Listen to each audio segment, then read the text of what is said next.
Hello everyone, kitchen court या माझ्या Marathi YouTube चॅनलमध्ये तुमच्या सगळ्यांचं खूप मनापासून स्वागत. आज आपण साधी सोपे आणि एकदम झटपट होणारे खारे शेंगदाण्याची रेसिपी पाहणार आहोत. त्यासाठी इथे मी शेंगदाणे कढईमध्ये भाजण्यासाठी ठेवलेले आहेत.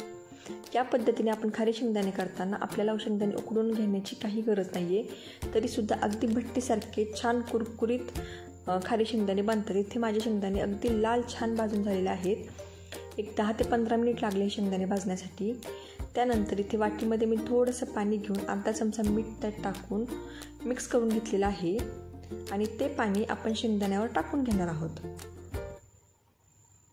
आणि त्यानंतर अगदी छान खरपूस रंगावर आपण पुन्हा एकदा शेंगदाणे भाजून घेणार आहोत.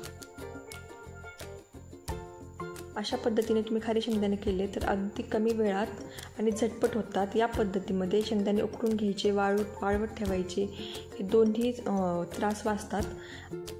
आणि अगदी लगेच खायचं म्हटलं तरीसुद्धा आपण लगेच उठून या प्रकारे खारे शेंगदाणे बनवू शकतो.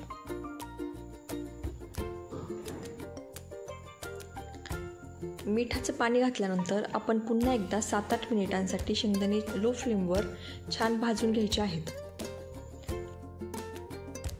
आणि फ्रेंड्स, चॅनलला सबस्क्राईब केलं नसेल तर सबस्क्राईब करा. व्हिडिओ आवडला तर नक्की लाईक करा आणि या पद्धतीने खारे शेंगदाणे म्हणजेच आपले खारमुरे नक्की ट्राय करा.